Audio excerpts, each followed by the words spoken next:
Okay, we're going to continue with our talk about sinusoidal waves by starting to graph transformations, graph functions. And so we actually know what these things are, 9, 2, and 11, where they are, what transformations they are. This was in the front. It's a multiplier, so that's the A value. This is the K value. It's on the inside. So remember that it's kind of opposite of what you think it might be, but really, you need smaller x values because you're going to be doubling them. And then the plus 11 we know is a vertical shift up 11. So this is a vertical stretch by 9, horizontal compression by 2, vertical shift up 11. And so that knowledge kind of helps you transform that base graph of cos x. So the base graph of cos x has a period of 360. Well, this is compressed by 2, so it's 180. The scale part, quadrants are every 90 degrees around the circle. So if we're going to compress it, the quadrants would then be like every 45 degrees by 2. The axis is the y equals 11 because the vertical, the axis that was at 0 has been shifted up 11. And the amplitude is 9 because the amplitude of 1 has been vertically stretched by 9. And so what we do is we create almost like a roadway to draw the graph. And so we make an axis at y equals 11. We go up 9 above and 9 below. And then that gives us kind of a pathway and to make sure that we don't draw outside the lines. And so we draw our wave in there. But it also gives you the 3 lines that all the key points are actually going to be on. Now remember, cosine is based on the x values as the circle goes around. And so if you imagine a circle at 0 degrees, the cosine wave is actually going to start at 1 or at the top. And so our first point's going to be at the top. Our second point, then we're going to go down from there, but we have to finish the cycle by 180, so we're going to have one at 180 as well, the top again. So we have to be at the bottom at 90 and the middle at 45, 135. And again, if you miss a line, it's going to look funny, but you can keep the same pattern to draw those 2 cycles.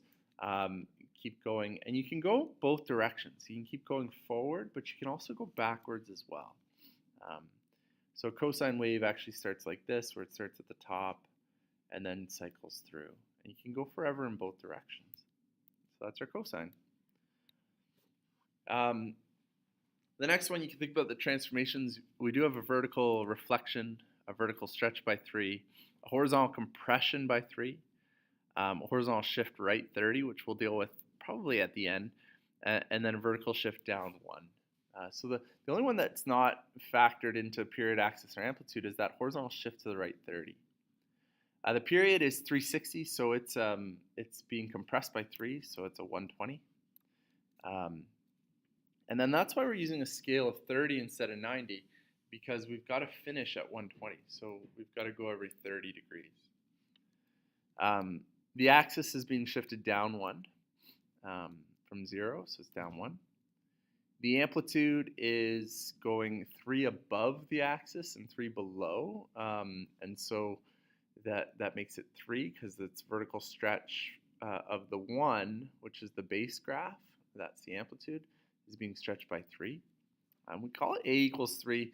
We note the vertical reflection. That just changes the direction of the wheel. So instead of starting going up, we're going to start by going down.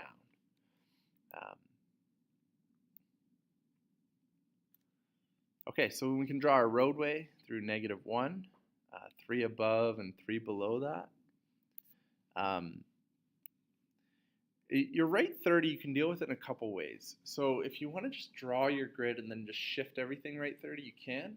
I'm going to actually just draw a vertical line right 30 so that I can just actually draw the whole grid. Almost imagine that this is the new axis. It's just been shifted right 30.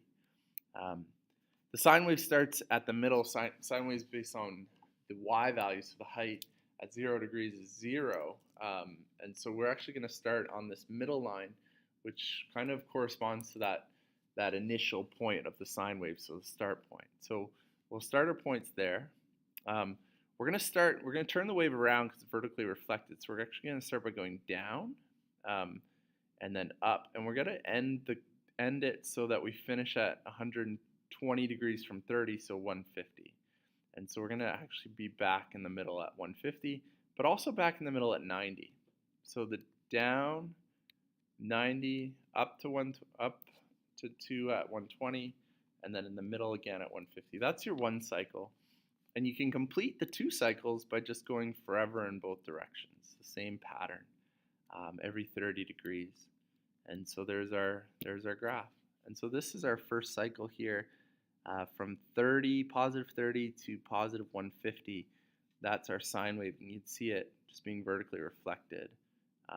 So starting by going on the line, so starting at 0, going down up to 1, and then back down again.